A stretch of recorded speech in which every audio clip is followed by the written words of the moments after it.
corporal, a más grasa, menos agua. La grasa es gran enemigo del agua.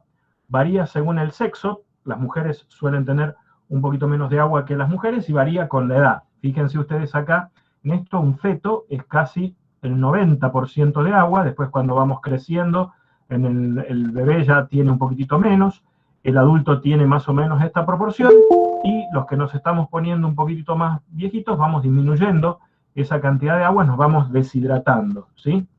Esperen que acepto para... Bien. Bueno.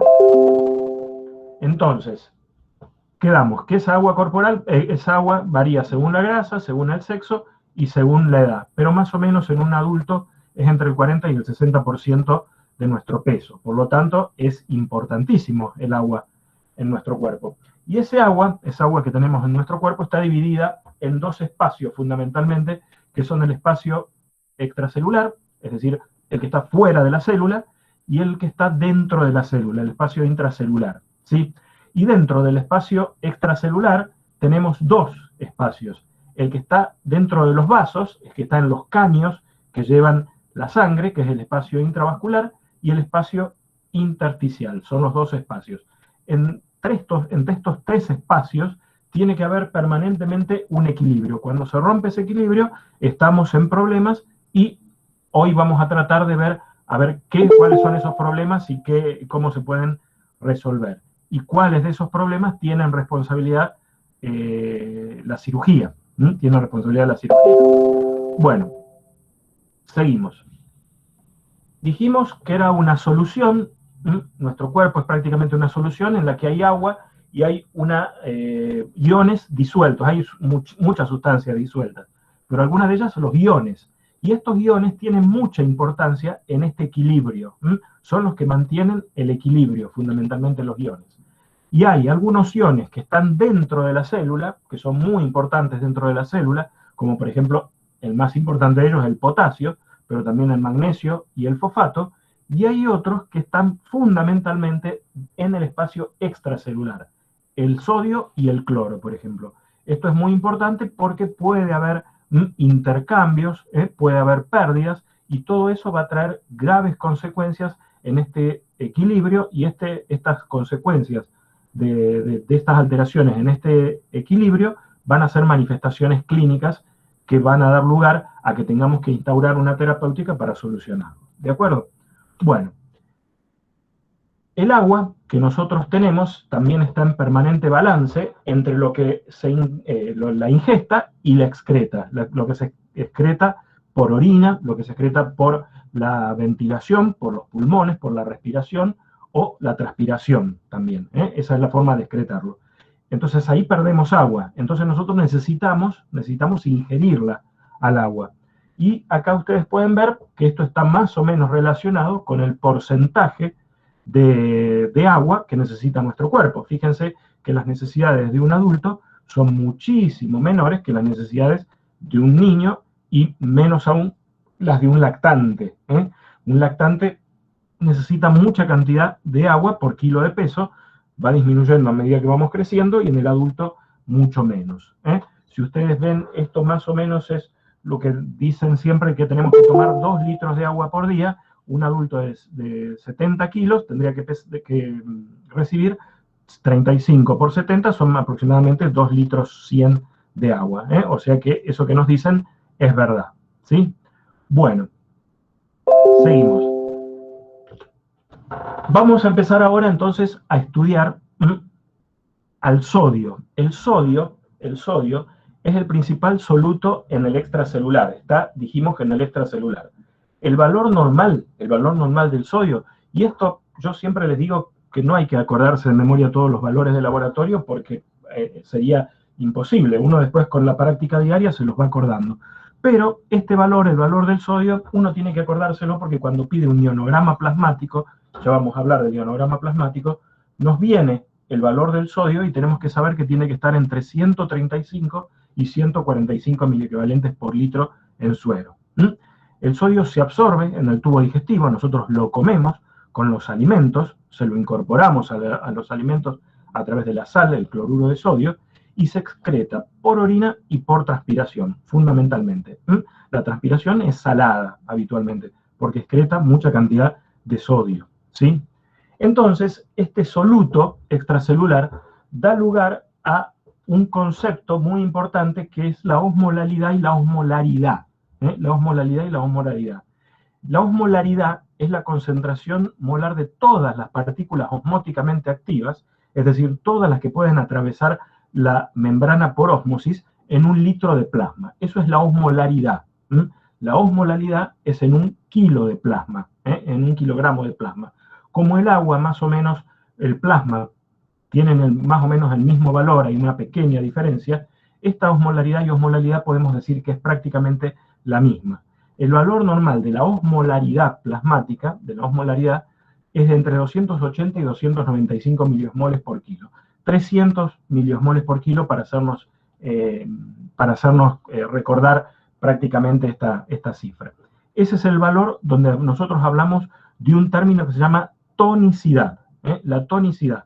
Cualquier líquido, cualquier elemento es tónico cuando tiene esta osmolaridad. Es hipotónico si tiene menos y es hipertónico si tiene más. Es hipotónico cuando tiene menos partículas osmóticamente activas que las normales y es hipertónico cuando tiene más partículas osmóticamente activas, ¿sí? Porque esto va a dar lugar al intercambio de agua, al intercambio de plasma. Este balance hidroelectrolítico está regulado por algunas hormonas, de las cuales yo acá les nombro 4, pero hay más hormonas que están relacionadas con la regulación del balance hidroelectrolítico. Por ejemplo, la hormona antidiurética que se secreta en la parte anterior de la hipófisis. Fíjense, el estímulo es la hiperosmolaridad o la hipotensión. Es decir, cuando hay muchas partículas osmóticamente activas,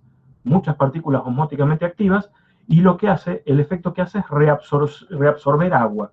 Por eso le pusieron hormona antidiurética, porque lo que hace es orinar menos, reabsorbemos más agua.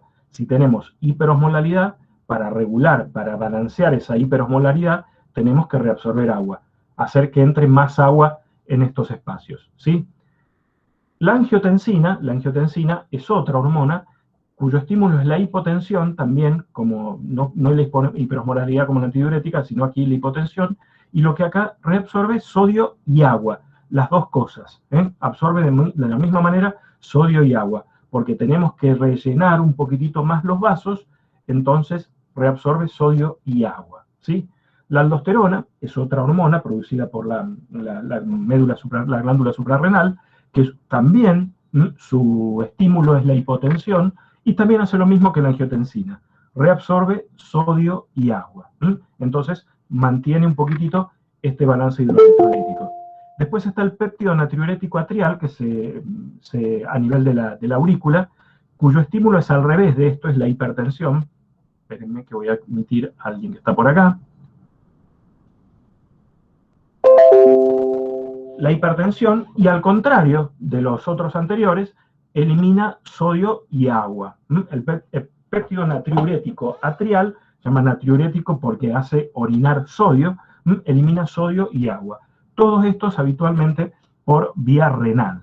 Fíjense que son todos estas hormonas, aquí el estímulo y este es el efecto. Entonces, llegado hasta acá, decimos que el volumen intracelular depende de la osmolaridad del sector extracelular, es decir, depende de cómo esté el extracelular, va a estar la célula, ¿sí? Y por lo tanto, si dijimos que el principal ion extracelular era la natremia, va a depender de la natremia. Por eso es importantísimo que nosotros consideremos cómo está la natremia en nuestro paciente. Es fundamental, cuando nosotros hacemos una evaluación del estado general del paciente, hay que evaluar la natremia, porque la natremia hace que veamos la osmolaridad del sector extracelular y es un indicador de lo que está pasando dentro de la célula. Fíjense qué pasa, si aumenta la osmolaridad, entonces aumenta el sodio en el extracelular, entonces para compensar esto, el agua pasa de la célula al extracelular y la célula se achicharra, se hace una pasa de uva, se produce una deshidratación celular. Cuando disminuye la osmolaridad, o sea que hay poco sodio, o sea que sobra el agua en el extracelular, el agua pasa a la célula se pone redondita, rechoncha, y se produce una hiperhidratación celular. Tanto en un caso como en el otro, se va a alterar la funcionalidad de la célula y hasta puede destruirse. Esto, creo que acá hay un ejemplo. El ejemplo más claro que ustedes pueden ver es con los glóbulos rojos. Los glóbulos rojos, si bien son células anucleadas, son células. Si nosotros las colocamos en un medio isotónico, los glóbulos están perfectos. Están con su membrana intacta, con su núcleo, con su parte central ahí achatada. Hay un correcto equilibrio entre el agua que sale y el agua que entra dentro de la célula. Ahora, si lo ponemos en un medio hipertónico, donde hay una cantidad importantísima de sodio, pasa agua hacia afuera, se deshidrata la célula y fíjense cómo quedan estos glóbulos rojos. Llegan, obviamente que dejan de funcionar adecuadamente, se achicharran porque se deshidratan. Y al contrario, si los meto en un medio hipotónico, lo que voy a lograr es que entre agua a la célula para mantener la tonicidad del extracelular. Los glóbulos rojos se van a hinchar, se van a poner gorditos y hasta pueden romperse y puede producirse hemólisis, ¿sí? Entonces acá ustedes pueden ver las soluciones cristaloides. Fíjense las soluciones cristaloides, yo les voy a decir cuáles son las que nosotros vamos a ver, las más usadas. Una de las más usadas es la solución salina al 0,9%. Esto es lo que se llama el suero fisiológico. Y fíjense que es isotónico. Y fíjense la osmolaridad. Yo les dije más o menos 300. Bueno, es isotónico, más o menos isotónico. Entonces, si yo pongo en solución salina a los glóbulos rojos, van a estar como acá. La solución glucosada al 5% es una solución que yo siempre les digo no debe ser utilizada para la reposición de volúmenes. Tiene que ser utilizada cuando nosotros vamos a tener bastante tiempo al paciente con hidratación parenteral y colocándole los otros iones, el sodio y el potasio.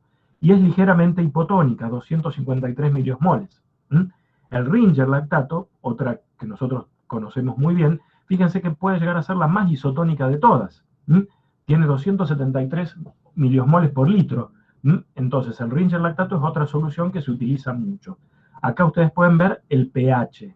El Ringer lactato es un poquitito básico, es un poquitito básico, por eso se utiliza cuando el paciente puede entrar en acidosis para compensar esa acidosis, ¿sí? Y después acá tenemos la solución salina al 3%, la solución salina al 7,5%, que por supuesto son hipertónicas. Fíjense la miliosmolaridad, 1026, 2567. Si yo pongo a los glóbulos rojos en estas soluciones, lo que pasa acá, me pasa esto. Los glóbulos rojos se deshidratan y dejan de cumplir su función, ¿sí? Entonces, soluciones que nosotros tenemos que conocer: la glucosada al 5%, la salina al 0,9%, el Ringer lactato y estas que se llaman soluciones salinas hipertónicas. Hay incluso más hipertónicas hasta el 25%. Mucho cuidado cuando se utilizan estas soluciones, ¿sí? Porque podemos estar haciendo algún lío con esto. Bueno, ahora vamos a hablar de las alteraciones de estos iones. Vamos a tratar de hacerlo lo más práctico posible. Es bastante aburrido, como les decía antes, pero bueno, la hiponatremia, o sea, la disminución del sodio, que tiene que estar en estas cifras, menos de 135 miliequivalentes por litro, es decir, yo le pido al paciente un ionograma. En el ionograma, la mayoría de las veces me viene el sodio y el potasio. Si yo quiero que me venga el cloro, el calcio y el fósforo, lo tengo que pedir aparte. Si yo pido ionograma plasmático, viene solamente sodio y potasio. Si quiero más, tengo que poner en la orden que yo hago, tengo que pedir calcio, cloro, fósforo, lo que yo necesite, lo que sea adecuado. Hay veces que con estos dos es suficiente para valorar el balance hidroelectrolítico. Bueno, en estos casos, cuando hay hiponatremia, hay menos sodio y por lo tanto más agua. Es un estadio donde hay una hiposmolaridad y por lo tanto, según lo que habíamos dicho antes, el agua pasa dentro de la célula. O sea, se produce una hiperhidratación intracelular. La célula se pone gorda, gorda. Acá, este es un cuadro que está sacado de las actas bioquímicas clínicas de Latinoamérica. Es un poco viejito, pero me gustó porque habla de todas las causas, de todas las causas de hiponatremia. Las causas de hiponatremia. Fíjense una cosa importante, reanálisis, el 5% son errores analíticos de etiquetado. Bueno, esto es una cuestión más bioquímica que nuestra. Y va a depender si la osmolaridad plasmática está disminuida o está normal o elevada. Pero fíjense, esto es lo que me importa a mí que ustedes conozcan, las causas de hiponatremia. Las causas de hiponatremias de dilución, es decir, cuando hay mucha agua y con la misma cantidad de sodio. Entonces hay un volumen relativo, hay una disminución relativa del sodio. O las hiponatremias por depresión cuando no hay sodio, por dilución o por depresión. Fíjense las por dilución. La insuficiencia cardíaca, los síndromes nefróticos, la cirrosis, la citis, las operaciones quirúrgicas, y esto es lo que acá nos involucra a los cirujanos, porque puede ser que le estemos pasando mucho líquido que no tenga la cantidad adecuada de sodio. La potomanía es una alteración, una perversión alimentaria que consiste en la ingesta de grandes cantidades de agua. Eso es la potomanía. Un síndrome de secreción inadecuada de hormona antidiurética, causas diversas. Una de las cosas que nosotros a veces vemos es, por ejemplo, como síndromes paraneoplásicos, infecciones pulmonares, las AINES, la vincristina, el tegretol, es decir, los antineoplásicos. Y las hiponatremias por depresión son pérdidas urinarias por diuréticos, también las hacemos los médicos, es iatrogenia. Le hacemos perder sodio por los diuréticos. O pérdidas digestivas por los vómitos, por las aspiraciones o por ascitis. En este caso, entonces, hiponatremia por dilución cuando hay gran cantidad de agua, o hiponatremia por depresión cuando se pierde demasiado sodio.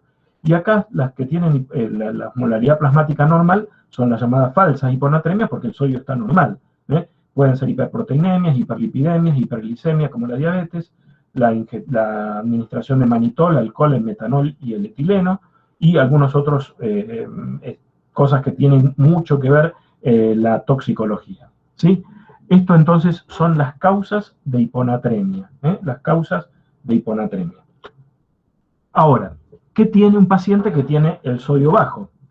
Puede ser aguda o puede ser de instalación lenta. Es decir, que en el tiempo va pasando mucho tiempo y se va instalando progresivamente. Si es aguda, vamos a tener síntomas de hipertensión endocranial, porque la primera célula que reacciona ante esto es la neurona.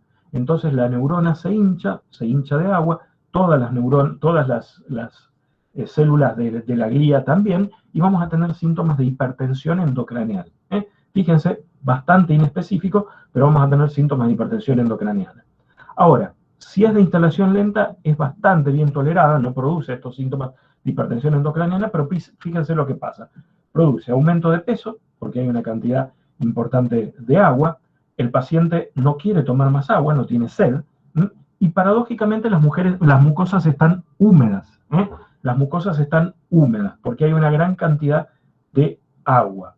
¿Sí? Bueno, ¿y qué tenemos que hacer con un paciente que tenemos el sodio bajo?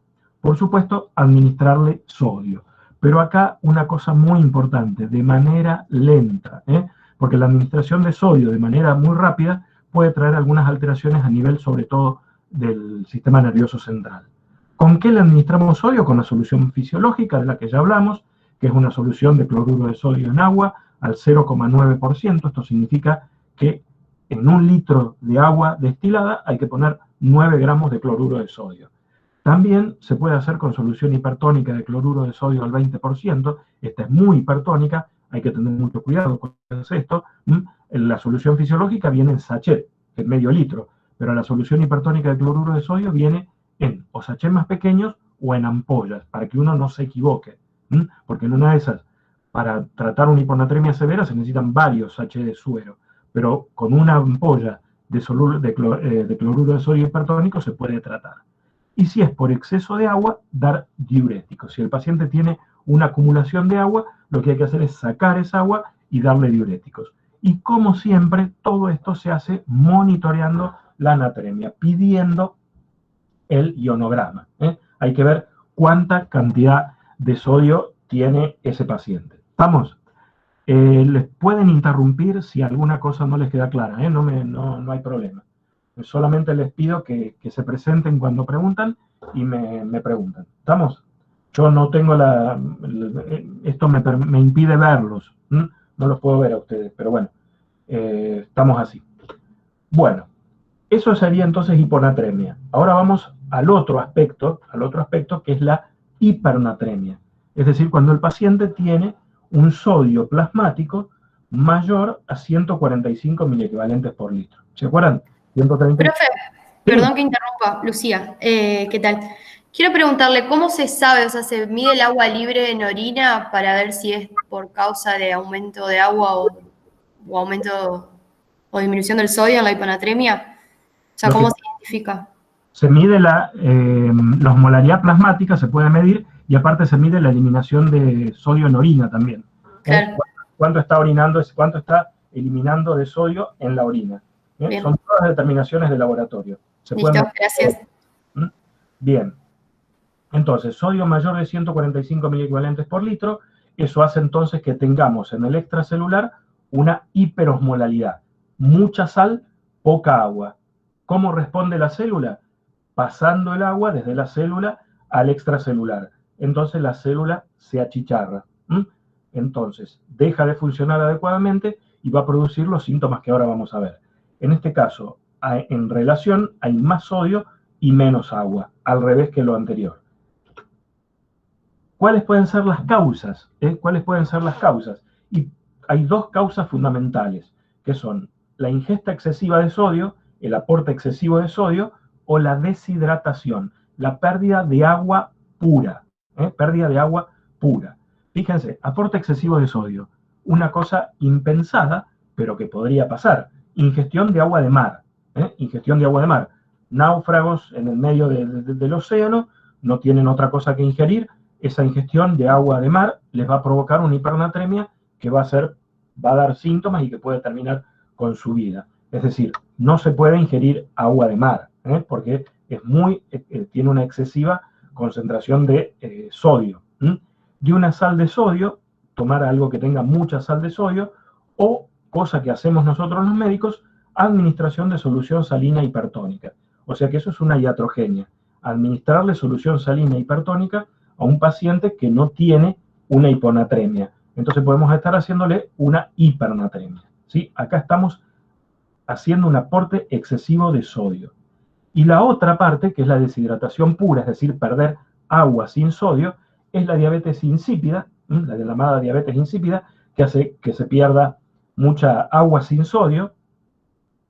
Otra es la pérdida del agua sin modificación del sodio, fundamentalmente por vía respiratoria. Las sudoraciones profusas pueden llevar a las pérdidas importantes de agua sin pérdida de sodio.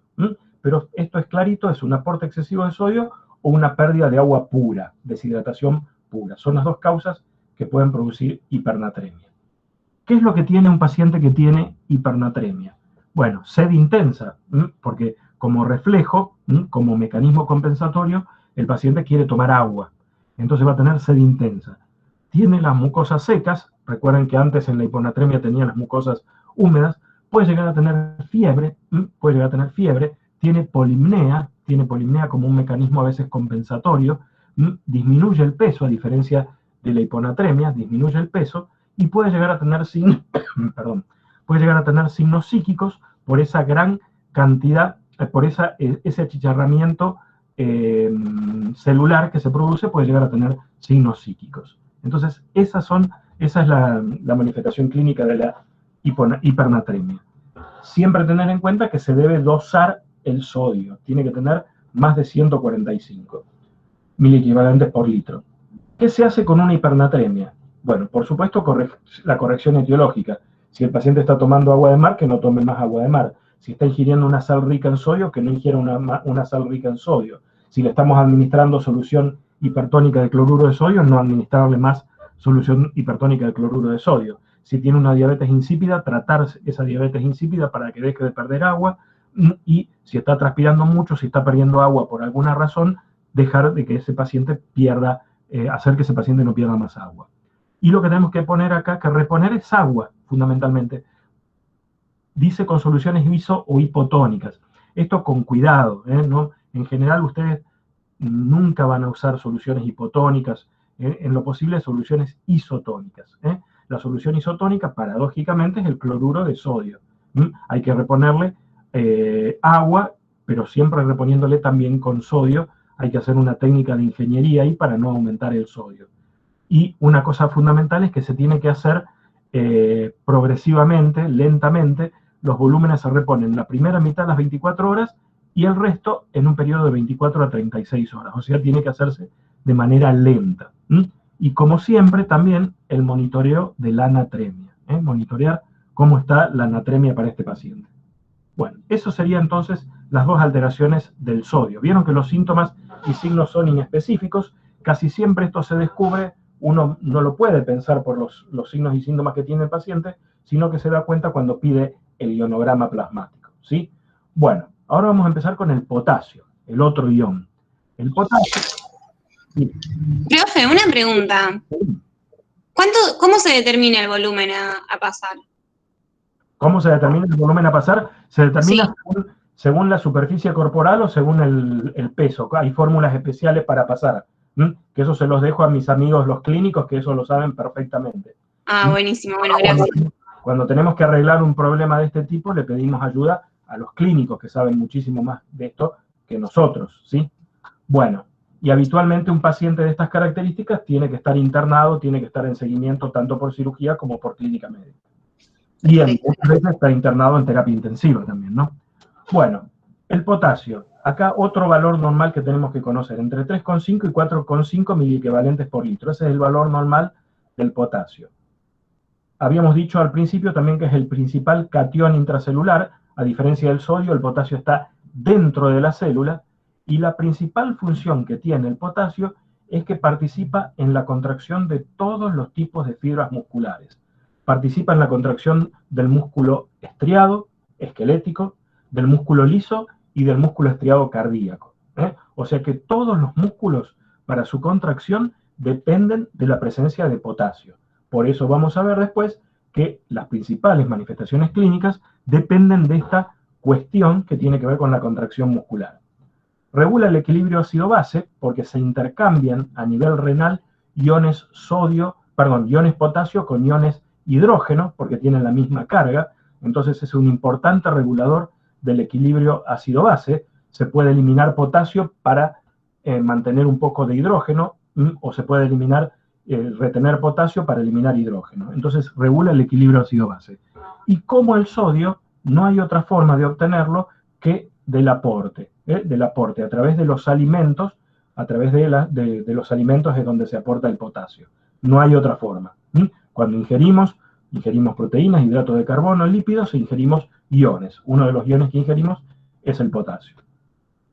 Entonces, vamos a ver en menos, digamos, la hipopotasemia y la hiperpotasemia. Empezamos con la hipopotasemia.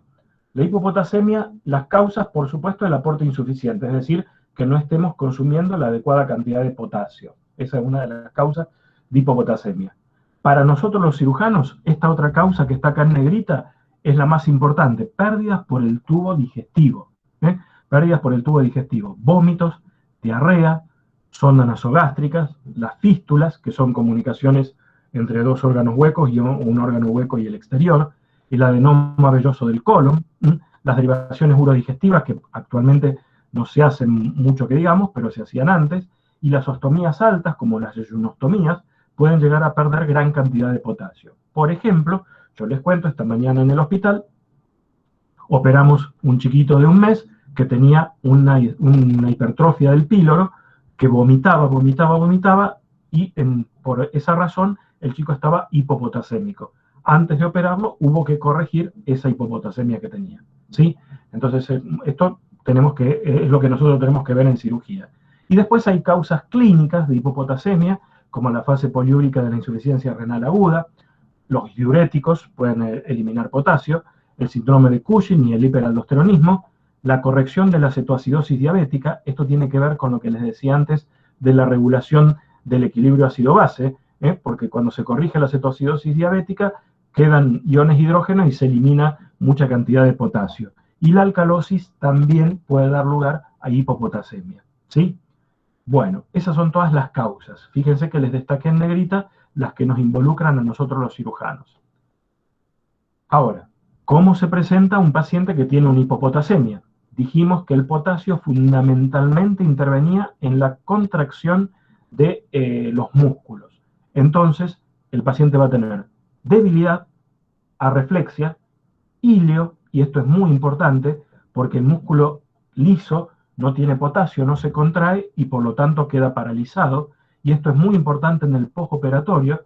Una de las causas de ilio en el postoperatorio puede ser una hipopotasemia. Entonces tenemos que medirle el potasio a ese paciente y saber si tiene o no tiene hipopotasemia y corregirlo. Y a veces corrigiéndole el potasio pasa esta cuestión de se resuelve el ilio que tiene el paciente, ¿sí? Por lo tanto, fíjense, todos los parénquimas pueden estar afectados. El parénquima urinario también. Entonces hay retención urinaria globo-vesical. La acidosis metabólica, porque hay pérdida de potasio y rescate de hidrógeno. Y esto es muy importante, si bien es clínico, es muy importante, las alteraciones del electrocardiograma. Se aplana o invierte la onda T, puede llegar a aplanarse o invertirse, se deprime el ST, que puede semejar, por ejemplo, una isquemia, aparece una onda que no está en el electrocardiograma normal, que es la onda U, que aparece después de la T, acorta el QT y ensancha el QRS, es decir, hay un montón de alteraciones electrocardiográficas que trae la hipopotasemia. Y por último, si la hipopotasemia es muy, muy grave, puede llegar a provocar un paro cardiorrespiratorio por esta cuestión de que no se contrae el parénquima cardíaco y el parénquima pulmonar. Entonces, los músculos, mejor dicho, el parénquima pulmonar no se contrae, los músculos que llevan a la respiración, ¿sí? Entonces, fíjense todas las cosas que puede producir la hipopotasemia. Y una cosa muy importante para nosotros es el ilio, el ilio. Bueno, ¿qué hay que hacer con un paciente que tiene una hipopotasemia? Casi nunca es una urgencia, salvo que provoque alteraciones en el electrocardiograma y que digamos este paciente, si no lo tratamos, va directo al paro cardiorrespiratorio. Entonces, casi nunca es una urgencia, lo que hay que hacer es reponerle potasio. Hay que reponerle potasio por vía oral o por vía endovenosa. Si el paciente tolera la vía oral, se hace por vía oral. Si no, por ejemplo, en un postoperatorio no va a tolerar por vía oral, porque no tiene habilitada la vía oral todavía. Entonces hay que hacerle la reposición de potasio endovenoso. Hay que ponerle cloruro de potasio diluido en suero fisiológico. Cada ampolla y se aporta 15 miliequivalentes. La cantidad va a depender fundamentalmente de algunas fórmulas matemáticas que se hace el cálculo y depende de la cantidad de cloruro de potasio que hay que ponerle. Y como siempre, el monitoreo de la potasemia. Hay que monitorear la potasemia. Siempre el tratamiento está guiado fundamentalmente por el potasio que tiene el paciente en el ionograma. ¿Estamos? Bueno, esta entonces, lo que vimos hasta recién, la hipopotasemia, cuando hay poco potasio dentro de la célula. Acá hay hiperpotasemia. Hay mucho potasio, fundamentalmente dentro de la célula, pero fundamentalmente también en el plasma para que yo lo pueda medir. Acá lo que pasó es aumento en la ingesta, oral o parenteral, es decir, le estoy dando algo que le aumenta el potasio, tanto por vía oral como por el suero, porque hay alguna insuficiencia renal o algún problema renal que disminuye la excreción renal de potasio, y otra causa es el desplazamiento del potasio intracelular al líquido extracelular. Por ahí no es que hay más potasio en el cuerpo, sino que el potasio sale de la célula y va al extracelular, y por eso parecería como que fuera una hiperpotasemia. Eso es lo que se llama redistribución, ¿sí? ¿Qué síntomas tiene una hiperpotasemia? Bueno, acá va a tener síntomas muy inespecíficos que también tienen que ver con la contractilidad. Por ejemplo, va a tener náuseas y vómitos, el paciente desde el punto de vista gastrointestinal. A nivel neuromuscular va a tener debilidad muscular, parestesias, hiperreflexia, parálisis flaxia, es decir, todos síntomas neuromusculares, pero para mí los más importantes son los cardiovasculares. En los cardiovasculares va a tener arritmias, va a tener hipotensión, y fundamentalmente alteraciones del electrocardiograma. Acá las ondas T van a ser picudas, las ondas P se pueden llegar a invertir y puede aparecer fibrilación ventricular y por supuesto que después de esto puede producirse la muerte. Ustedes saben, uno de los componentes de la inyección letal en los Estados Unidos es el cloruro de potasio.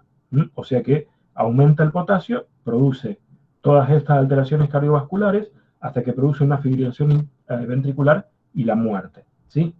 Bueno, acá ustedes tienen las causas, las manifestaciones de hipercalemia. Estas son las ondas T picudas, estas son las ondas bien picudas, que son síntomas de signos electrocardiográficos de la hiperpotasemia, y una onda P que prácticamente no se ve, o se puede hasta invertir. Fíjense que acá no hay onda P, ¿sí?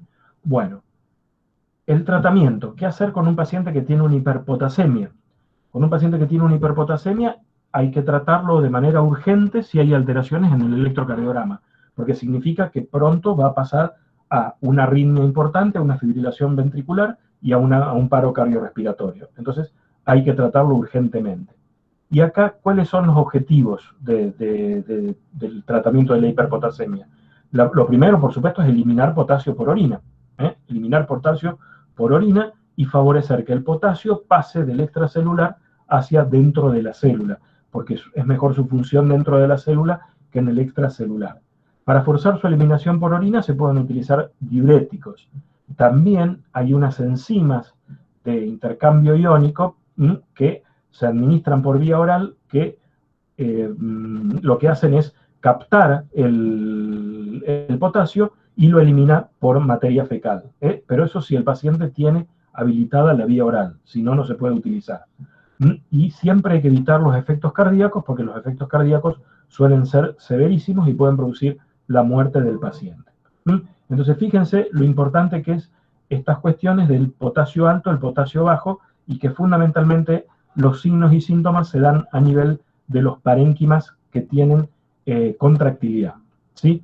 Bueno, por último, este es el último, les prometo que es el último ion, es el calcio, el calcio. El calcio, el valor normal es entre 8,9 y 10,3 miligramos por decilitro. Acá yo les diría que para redondear es 10. Uno tiene que acordarse que es 10 el calcio que hay en plasma. El calcio es muy abundante, es un ion que es muy abundante en nuestro cuerpo, pero tiene la particularidad de que el 99% del calcio, la inmensa mayoría del calcio, está en el hueso. Y solamente una pequeña proporción, un 1%, está en sangre y en el líquido extracelular.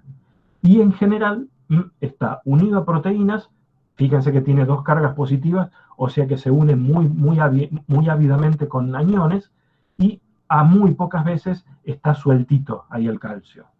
Entonces, saber que hay mucho, el calcio, la mayor cantidad del calcio está en el hueso. Un muy bajo porcentaje está en la sangre y unido a proteínas, a aniones, o un porcentaje más bajo todavía es el iónico. No sé qué son esos ruidos, pero a ver si alguien quiere entrar. Sí. Bueno. Y una cosa importante del calcio, que el calcio está regulado por la paratormona y la calcitonina. La paratormona, una hormona que se produce en la glándula paratiroides, que está por detrás de la glándula tiroides, y la calcitonina, una hormona que se produce dentro de la glándula tiroides. O sea que acá el metabolismo está regulado, a diferencia del sodio y el potasio, que se regulan por la ingesta y la excreción. Acá hay un sistema hormonal que me regula el calcio, que es la paratormona y la calcitonina. La paratormona que la baja y la calcitonina que lo sube, ¿sí? Bueno, el calcio participa en la formación y reparación ósea. Obviamente estas son las funciones del calcio. Si está el 99% en el hueso es porque sirve para algo, pero también interviene en la excitabilidad y mantenimiento del tono muscular, o sea que tiene parte de lo que hace también el potasio, intervenir en la excitabilidad y en el mantenimiento del tono muscular. Es cofactor de sistemas enzimáticos interviene también en el sistema de la coagulación. Para que se produzca la coagulación tiene que haber calcio, y mantiene la permeabilidad de la membrana celular. Es uno de los iones que mantiene la permeabilidad de esa membrana. Vamos ahora cuando el calcio está bajo. Fíjense que hay un montón de causas de hipocalcemia. Yo les destaqué con negrita las causas que son muy importantes desde el punto de vista quirúrgico. Pero fíjense, el hipotiroidismo, el alcoholismo, la malabsorción, esto por falta de ingesta, la desnutrición, la radiación, el déficit de vitamina D. La vitamina D está muy relacionada con el metabolismo del calcio. La diarrea por pérdida, los diuréticos también por pérdida, la pancreatitis. En la pancreatitis se producen determinados jabones. La enzima pancreática utiliza el calcio para producir jabones, esos jabones que se llaman esteatonecrosis, y ahí puede provocar una hipocalcemia. La depresión de magnesio, porque el metabolismo del calcio con el magnesio son bastante parecidos, entonces la depresión de magnesio puede provocar depresión de calcio también. La hipoalbuminemia, porque dijimos que había calcio unido a la albúmina, entonces cuando la albúmina disminuye, también disminuye el calcio.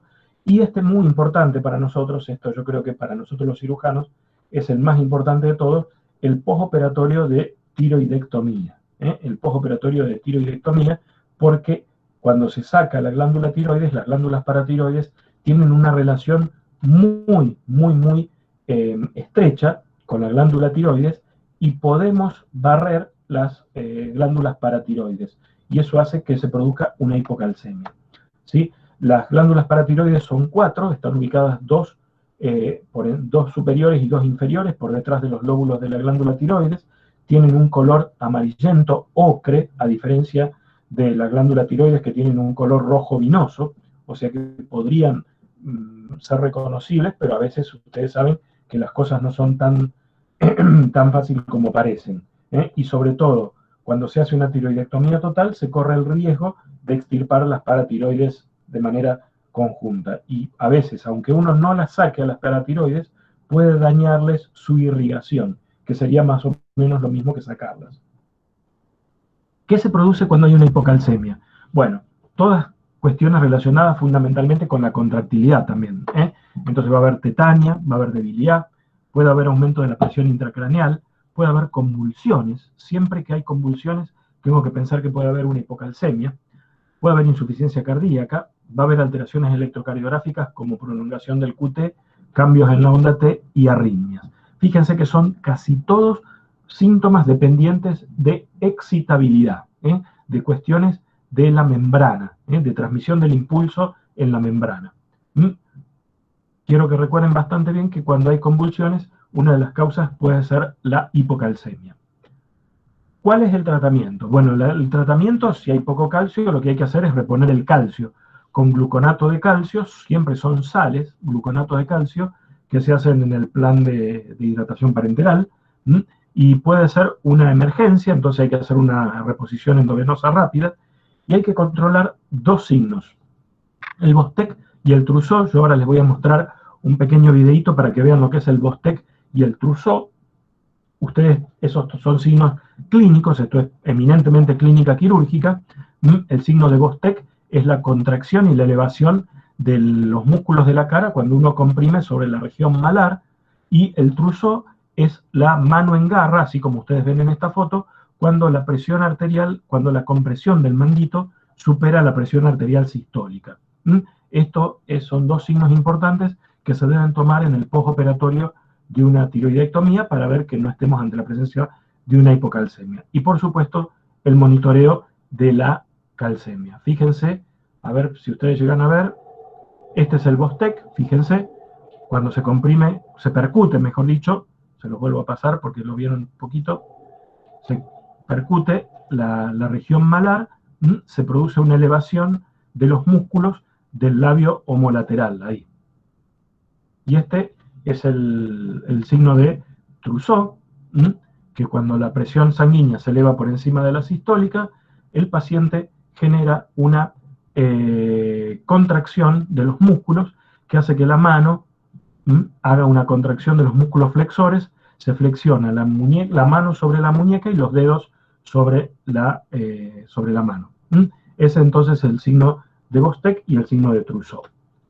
Bueno, pasamos ahora a la hipercalcia. Si les llega a pasar eso alguna vez a ustedes, lo que hay que hacer es administrarle calcio con gluconato de calcio. Y por supuesto, pedir un examen de calcio. En un postoperatorio de una tiroidectomía total, casi siempre a la tarde se le pide una calcemia al paciente.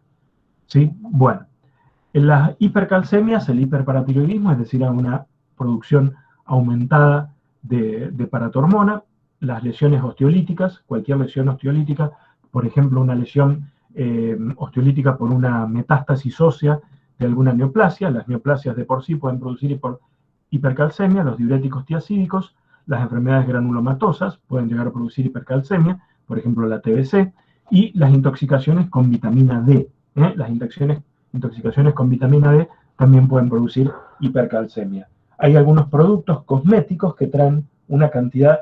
Los productos cosméticos, si son humanos, la mayoría de las veces la vitamina A y vitamina D que traen es la adecuada para consumo humano, pero muchas veces se consumen estas cremas que tienen vitamina A y vitamina D de uso veterinario, y esto puede provocar una absorción a nivel cutáneo y una intoxicación con vitamina D. Así que mucho cuidado con eso. Bueno, ¿qué clínica, qué síntomas da un paciente que tiene una hipercalcemia? Neurológicos, de nuevo, puede provocar convulsiones, pero acá provoca convulsiones, pero después baja la excitación y puede producir depresión y coma. Va a traer alteraciones cardiovasculares, en el electrocardiograma un QT corto, va a traer alteraciones gastrointestinales, anorexia, constipación, vómitos y náuseas. Si es crónica puede traer nefrolitiasis y puede llegar a traer hipovolemia. Ustedes ven que los síntomas y signos son sumamente inespecíficos, por lo tanto el diagnóstico se hace con la determinación del calcio plasmático. Y el tratamiento, acá si hay mucho calcio, tenemos que hacer que el paciente elimine ese calcio por orina, favorecer la calciuresis a través de algunos diuréticos como la furosemida, disminuir la salida del calcio del hueso, que el calcio se quede en el hueso y no siga saliendo, entonces se puede administrar calcitonina. También se puede disminuir la absorción intestinal de calcio administrando glucocorticoides, utilizar quelantes como el EDTA. Los que hacen los quelantes es que estos iones de calcio se unen y se eliminan tanto por orina como por materia fecal. Y en algunos casos muy graves, cuando hay una hipercalcemia muy grave, puede llegar a utilizarse la hemodiálisis o la diálisis peritoneal. Pero fíjense que son tratamientos bastante más complejos que lo anterior. Bueno, con esto, entonces, en resumidas cuentas, vimos hasta ahora el metabolismo del agua y de los iones, vimos el sodio, vimos el potasio y vimos el calcio, y vimos cómo eso se tiene que mantener en un perfecto equilibrio. Cuando eso se desequilibra, se dan alteraciones clínicas que pueden llegar a ser muy graves, porque algunas vimos que pueden llegar a producir la muerte, y entonces tenemos que evitarlas y tenemos que tratarlas. Eso entonces sería el resumen de lo que vimos hasta ahora de alteraciones hidroelectrolíticas.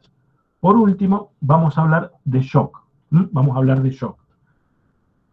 ¿Qué es el shock? Bueno, el shock es hay muchas definiciones de shock, pero a mí me gusta esta definición, que dice que es una alteración aguda, un estado agudo de alteración de la fisiología circulatoria. Acá lo que se altera es la fisiología circulatoria, que resulta que haya una disponibilidad insuficiente de oxígeno y otros nutrientes, pero yo puse disponibilidad de oxígeno, que es lo principal, y otros nutrientes para responder a la demanda metabólica de los tejidos. Acá, los tejidos tienen una demanda de oxígeno y de otros nutrientes que debe ser satisfecha de manera equilibrada. Cuando se altera esa disponibilidad de oxígeno y de nutrientes, estamos ante la presencia de un shock. Eso es un shock. Esa es la definición de shock. Alteración de la fisiología circulatoria donde hay una disponibilidad insuficiente de oxígeno y nutrientes, ¿sí?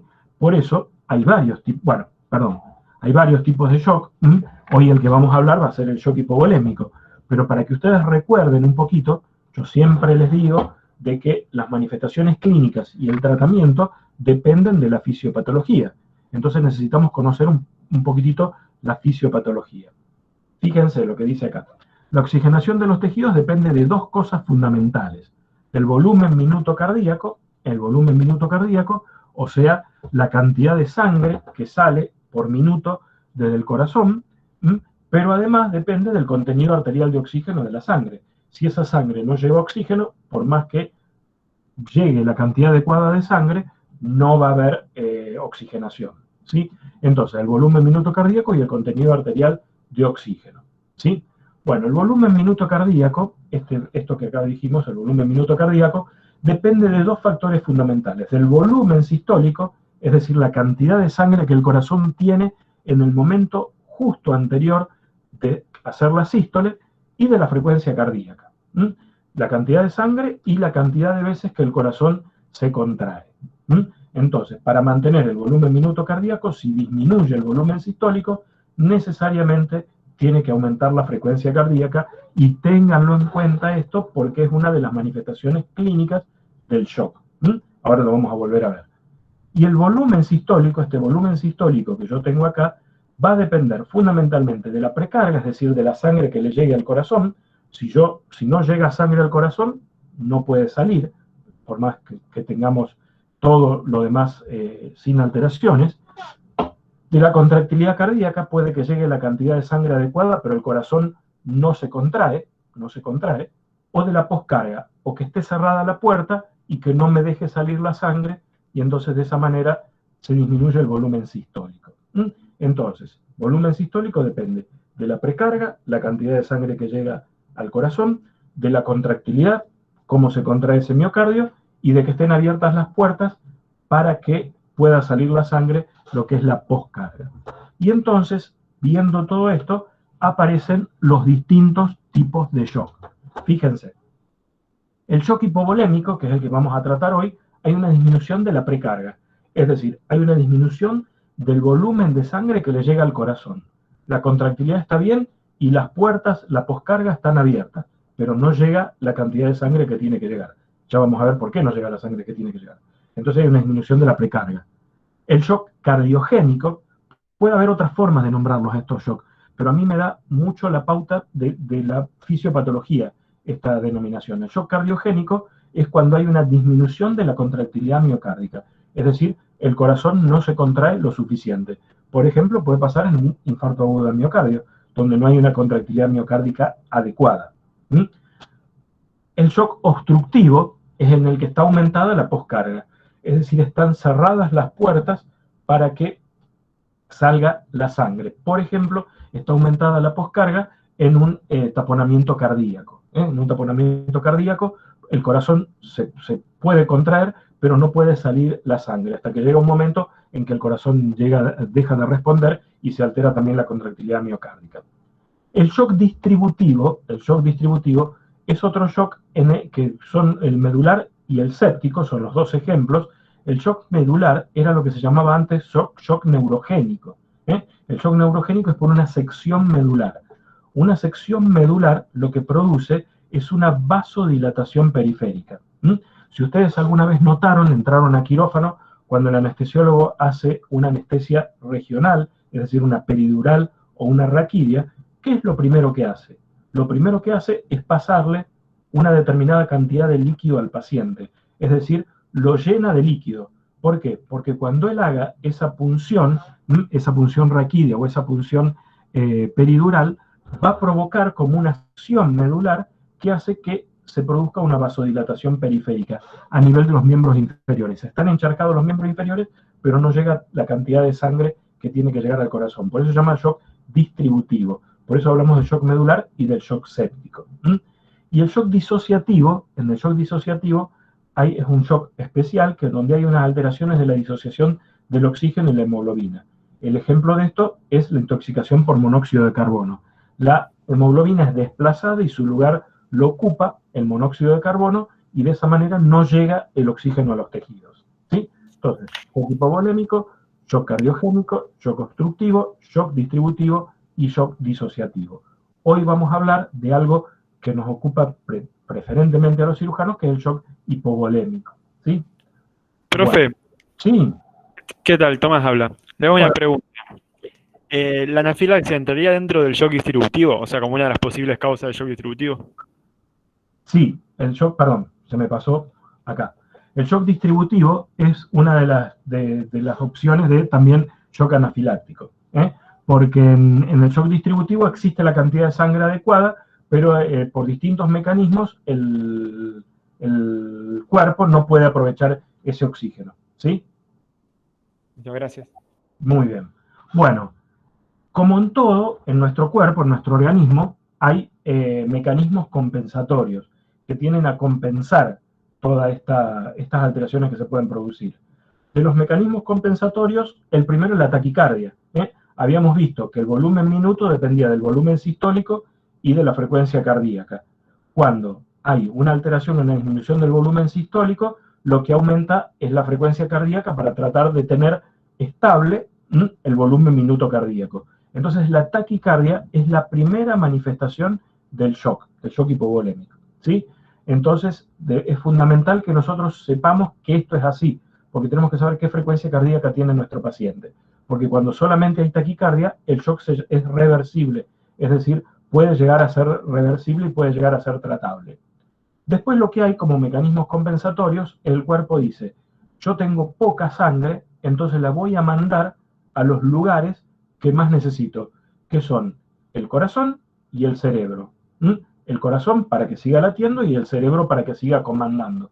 Entonces se produce una vasoconstricción cutánea. Yo no necesito sangre en la piel, no necesito sangre en el aparato digestivo, en los órganos, y tampoco necesito sangre en el riñón. Entonces eso se va a manifestar por frialdad en las extremidades van a estar frías, y se va a manifestar por una disminución del flujo de orina, una disminución de la producción de orina. Esto es un mecanismo compensatorio, ¿sí? Bueno, va a haber un restablecimiento del volumen circulante con dilución, es decir, va a tratar de pasar todo el agua que tenemos, va a tratar de pasar dentro del sistema vascular para mantener el volumen circulante, y por lo tanto va a estar la cuarta consecuencia, que disminuye el líquido extracelular. Todos estos son mecanismos compensatorios que dan manifestaciones clínicas que ahora vamos a ver. Fíjense, este es un cuadro que por supuesto no hay que sabérselo de memoria, sino que lo que hay que hacer es razonarlo. Fíjense las manifestaciones clínicas del shock hipovolémico. A nivel circulatorio, a nivel de la piel, a nivel del sistema nervioso central y a nivel de la diuresis. Fíjense, esto es una pérdida leve, una pérdida del 15 al 25%, es decir, se perdió hasta un cuarto de la volemia. En un paciente que tiene 7 litros de sangre, acá se perdieron, si fueran 8 litros, hasta 2 litros de sangre, supongamos. Entonces, el paciente va a tener una taquicardia, va a empezar con su taquicardia, la presión arterial va a estar mantenida, va a ser normal, o una leve disminución de la presión del pulso. Los pulsos periféricos, que son el radial y el femoral, van a estar débiles, los pulsos centrales van a estar fuertes, no se ven alterados. Hay una acidosis leve, porque empezamos a estar en anaerobiosis, falta oxígeno, pero no tanto, entonces va a haber una acidosis leve. Eso a nivel circulatorio. A nivel de la piel, lo que les dije antes, hay vasoconstricción cutánea como un mecanismo compensador, entonces las extremidades van a estar frías, y el yen ungueal va a ser mayor a 2 segundos, va a estar algo retardado, pero no tanto todavía. En el sistema nervioso central, por allí empieza a faltar un poco de oxígeno, pero está priorizado, entonces no hay grandes sintomatologías. Puede haber algo de irritabilidad y ansiedad. A nivel de los riñones, puede haber un poquitito de disminución del ritmo urinario, pero no mucho, por eso hay una oliguria leve, y la densidad urinaria está elevada porque trato de no eliminar agua, entonces hay mecanismos compensatorios. Cuando ya es mayor la pérdida, antes del 40%, ya acá hablamos de taquicardia moderada. Ahí taquicardia, ya tenemos la taquicardia instalada, la hipotensión sistólica, los pulsos periféricos van a estar filiformes o no los puedo palpar, los pulsos centrales van a estar débiles y empieza a haber una mayor acidosis, ¿sí? A nivel de la piel van a estar frías y hasta pueden estar cianóticas porque ya no llega oxígeno, y el relleno capilar va a ser ya bastante más retardado. A nivel del sistema nervioso central ya los mecanismos compensatorios empiezan a fallar, entonces voy a tener letargia, el paciente va a estar medio obnubilado, y puedo llegar a tener alguna respuesta indefinida al dolor, ¿sí? En la diuresis voy a tener una oliguria marcada, una disminución muy importante de la cantidad de orina y una densidad urinaria elevada. Ahora, si el paciente ya pierde más del 40%, ya pierde 3 litros de sangre en un paciente adulto, vamos a tener una taquicardia grave o en algunos casos falla ya el mecanismo compensatorio y pasamos a bradicardia. Tenemos hipotensión, o sea que ya los mecanismos compensatorios no me sirvieron para nada para mantener la presión, hipotensión severa. Los pulsos periféricos no los voy a palpar, los pulsos centrales pueden estar filiformes y poco palpables, y la acidosis va a ser grave. Las extremidades van a estar muy frías, muy pálidas, el relleno capilar va a ser muy superior a los 5 segundos, el paciente ya no le llega oxígeno al cerebro, entonces va a estar en coma y el paciente deja de orinar. Acá, cuando se instala un shock mayor del 40%, las posibilidades de recuperación son prácticamente nulas, o muy difíciles. Esto, lo que es importante para ustedes, es que esto es progresivo, o sea que puede ir avanzando. Entonces nosotros tenemos que tratar al paciente cuando está en los estadios más precoces, porque si le dejamos que siga perdiendo sangre, se nos va a transformar en un shock irreversible y el paciente se nos va a morir. De nosotros depende cuándo instauramos el tratamiento y si lo podemos recuperar o no. Ahora, causas de shock hipovolémico. Bueno, fíjense ustedes que hay un montón de causas, hemorragias gastrointestinales, las hemorragias por trauma, que son una de las más importantes, una ruptura vascular, las pérdidas gastrointestinales. Es raro porque estas pérdidas gastrointestinales es raro que produzcan, en realidad en este momento se está hablando de dos tipos de shock, el shock hipovolémico y el shock hemorrágico. Las pérdidas gastrointestinales provocarían shock hipovolémico, pero no shock hemorrágico, si lo que se pierde no es sangre realmente.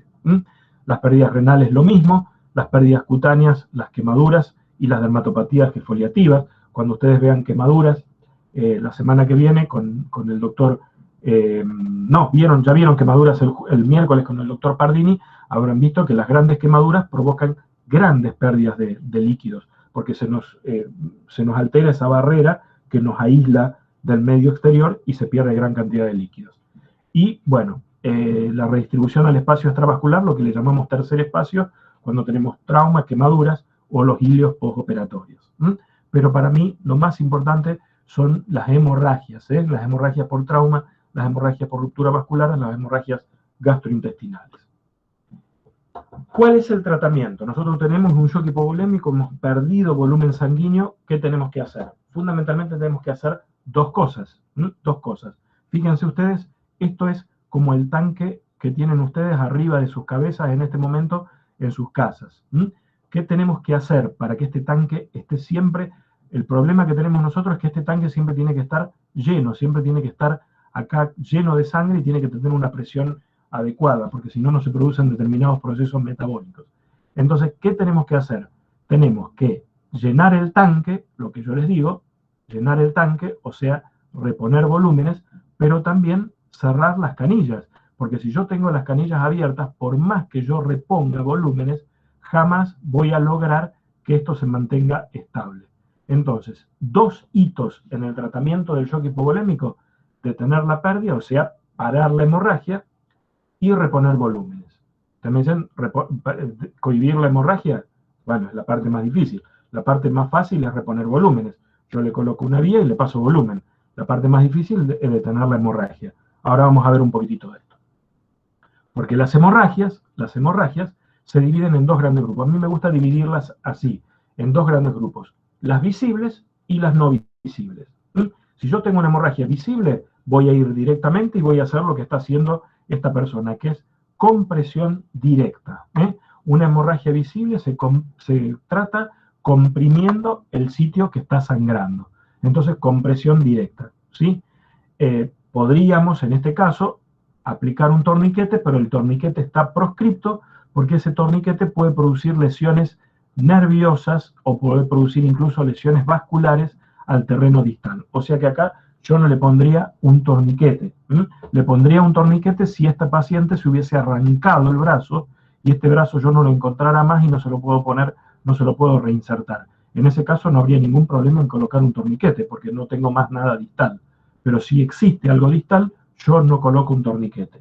De todas maneras, yo les digo, si ustedes están en una ambulancia y el paciente les está perdiendo sangre así y no puedo comprimir por alguna razón, le pongo el manguito de la presión acá, la subo por encima de la presión sistólica y esto va a dejar de sangrar, obviamente. Pero el torniquete no es aconsejable ni está indicado. Yo se los estoy dando como medidas de salvataje último. Bueno, las hemorragias visibles son visibles porque yo las veo, entonces las voy a ir a tratar allí donde las veo. Pero hay hemorragias que son no visibles. Entonces yo tengo que pensar dónde está perdiendo sangre ese paciente. Y ese paciente va a estar perdiendo sangre en las cavidades del cuerpo que puede alojar esa sangre, que van a ser el tórax, el abdomen o la pelvis. En la cavidad craneana, obvio que yo no voy a pensar que está perdiendo sangre, porque la cavidad craneana es inextensible.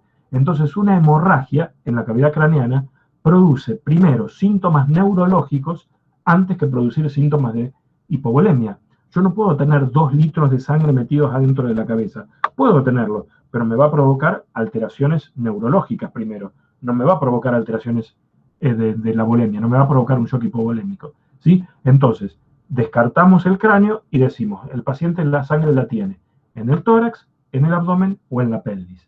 Dependerá de la semiología que tenga ese paciente, dependerá de cómo fue la cinemática del trauma, para pensar dónde está la sangre. Tengo que ir a buscarla en el tórax, en el abdomen o en la pelvis, ¿sí? Bueno, y eso entonces es el tratamiento de las hemorragias. Y la reposición de volúmenes, hay que ponerles vías periféricas, no están indicadas las vías centrales en el shock hipovolémico, porque las vías centrales son largas y finitas, y el flujo de una vía está íntimamente relacionado con el radio y con la extensión. Entonces hay que poner vías cortitas y gordas para que pase rápido. Una vía central, más allá de que tiene dificultades en su colocación y no cualquiera va a colocar una vía central, no tienen indicación en la urgencia en el trauma. Después cuando el paciente está recuperado y en terapia intensiva, sí, acá no. Vías periféricas, 2, porque si se pierde una yo tengo la otra, del mayor calibre posible, siempre, obvio, el mayor calibre posible. Esto es una cuestión de enfermería, pero ustedes lo tienen que saber. ¿Y qué le voy a pasar? Le voy a pasar, en primer lugar, cristaloides. Cristaloides. Los cristaloides que yo tengo más a mano son la solución fisiológica o el Ringer lactato. ¿Se acuerdan que los vimos hace un rato cuando empezamos esta charla? Solución fisiológica y Ringer lactato. ¿Qué ventajas y desventajas tiene cada uno de ellos? Esto, al que mejor estemos acostumbrados, el Ringer lactato es un poquitito, como habíamos dicho, es un poquito más básico, entonces puede llegar a neutralizar un poquitito la acidosis que se produce en cualquier cuadro de shock por la anaerobiosis, pero si yo tengo suero fisiológico, lo hago con suero fisiológico, si tengo Ringer lactato, lo hago con Ringer lactato. Jamás se me ocurriría hacer una expansión, una reposición de volumen con dextrosa al 5%. La dextrosa al 5% ya vimos que era ligeramente hipotónica y encima no permanece en el intravascular. O sea, que si el enfermero me ofrece 2 cosas, me ofrece suero fisiológico y me ofrece dextrosa al 5%, yo jamás agarraría la dextrosa al 5%, le diría pasar el suero fisiológico. Y si el enfermero me ofrece solución fisiológica o Ringer lactato, cualquiera de los dos está bien, ¿sí? Bueno, otra cosa que se puede utilizar para la reposición de volumen son los coloides, es las que tienen partículas un poquito más osmóticamente activos que permanecen más tiempo dentro del territorio vascular, que son el Dextran, la poligelina, que son sintéticos, y por supuesto si el paciente está perdiendo sangre, lo mejor que le podemos pasar es sangre, pero para la sangre yo lo tengo que tener al paciente clasificado y tengo que tener la sangre preparada en el banco de sangre, lo que me demora. Entonces, mientras consigo la sangre, voy pasándole todos estos otros productos anteriores, ¿sí? Y por supuesto, hay que monitorear cómo le voy reponiendo volúmenes, porque no me puedo pasar tampoco. Entonces, ese monitoreo de la reposición de volúmenes tiene que ser clínico, empiezan a aparecer los pulsos. Ustedes habían visto en la clínica que iban desapareciendo los pulsos a medida que aumentaba el shock. Bueno, si va disminuyendo el shock, empiezan a aparecer los pulsos. Tengo pulsos mejores. La frecuencia cardíaca tiene que entrar en disminución. si yo estoy haciendo una adecuada reposición de volumen. Otro parámetro, la diuresis. Si el paciente empieza a orinar, significa que estoy reponiendo bien. Si el paciente no orina, estoy reponiendo mal. Y después, dos medidas que son invasivas, que son la presión arterial media, para lo cual hay que obtener una vía arterial, y la presión venosa central, que se mide a través de una vía venosa central. La vía venosa central no solamente sirve para infundir líquidos, sino que sirve para medir la presión venosa central. Y la presión venosa central es un indicador de la precarga, precisamente lo que está alterado en el shock hipovolémico. Entonces es muy importante que ese paciente se le mida la precarga. Y bueno, señores, con esto finalizamos. ¿Alguna pregunta? ¿Alguna duda?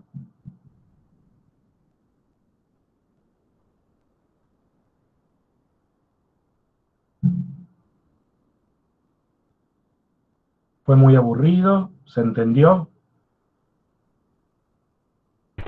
Se entendió, profe.